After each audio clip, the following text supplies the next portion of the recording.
সিতাই উপনির্বাচনে ৯৫% vote pole করাতে হবে, স্থানীয় নেতৃত্বদের টার্গেট বেঁধে দিলেন জেলা তৃণমূল কংগ্রেস সভাপতি। শনিবার বিকেলে সিতাই ২ নম্বর অঞ্চলে তৃণমূল প্রার্থী সঙ্গীতা রায়ের সমর্থনে উপনির্বাচনী প্রচারের খুলি সভায় এমনি বক্তব্য রাখলেন জেলা তৃণমূল কংগ্রেস সভাপতি।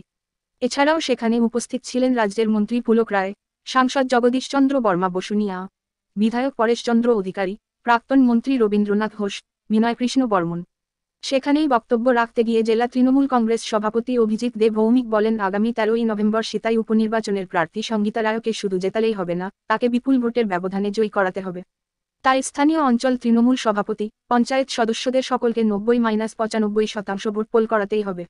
এই টার্গেট পূরণ করতেই হবে। তবে সেখানে তিনি আর একটি কথা সংযোজন করেন যে সেই টার্গেট গণতান্ত্রিক পদ্ধতিতে সুষ্ঠু ও অবাধভাবে করতে হবে।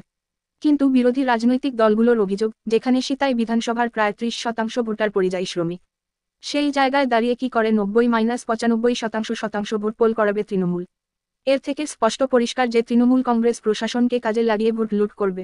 আমরা যদি পোলিং কম হয় তাহলে আলটিমেটলি ব্যবধান জয়ের কম হয়ে যাবে। আপনার বুথে ৫০০ ভোটারের মধ্যে আপনি পোলিং হলো ২০০, আমরা ২০০ পোলিংয়ের মধ্যে ১৯৮টা ভোট পেলাম, তাহলে খুব ভালো রেজাল্ট।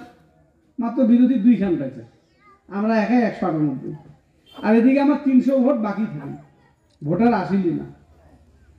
তাহলে ভোটারদেরকে বুথে আনতে হবে, ভোটারদেরকে দিয়ে ভোট করাতে হবে।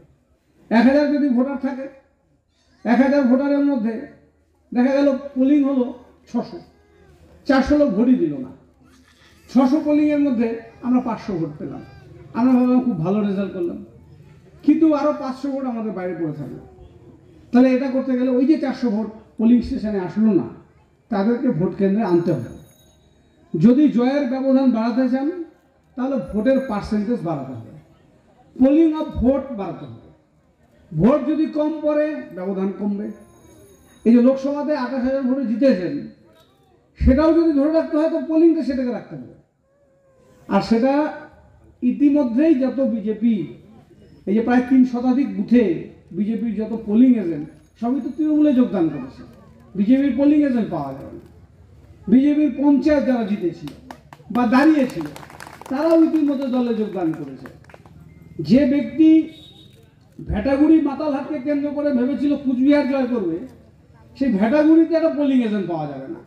গোটা ভেটাগুড়ি মাতালহাট সব পঞ্চায়েত সব বুথের নেতারা বিজেপি, তারা তৃণমূল কংগ্রেসে যোগদান করেছে। তাহলে এবারে বিজেপি তো হারবেই, তৃণমূল তো জিতবেই। দেখা গেল আমাদের লোকেরাও ঠিক মতো ভোটটা দিতে আসে না, বাইরে যারা ভোটাররা আছে তারা আসবে না। পার্লামেন্ট ইলেকশনে টিকিট করে, বাসে করে, ট্রেনে করে তারা আসছে, এসে ভোট দিয়ে আবার গেছে কাজে।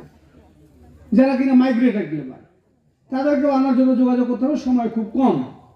প্রত্যেক বুথের নেতাদের এবং অঞ্চলের সভাপতি যারা অঞ্চলের নেতা আছে, আমি তাদেরকে টার্গেট দিয়েছি, ভাই ৯০-৯৫% পোলিং আমাদের প্রত্যেক অঞ্চল নেতৃত্ব করাতে হবে। এটা যদি করাতে পারেন তাহলে আপনি যোগ্য নেতা। এবারে সেটা যদি আপনি ফেল হয়ে যান তাহলে এটা কিন্তু আপনার যোগ্যতার মাপকাঠিতে ভারী পড়বে। তাই আমি সকলকে অনুরোধ করব, বুথের পঞ্চায়েত যারা আছেন তারাও খুব ভালো করে দায়িত্বটা নেবেন, আপনার বুথে যাতে ৯০-৯৫% ভোটার বুথ কেন্দ্রে এসে ভোট দেয়। অর্থাৎ পোলিং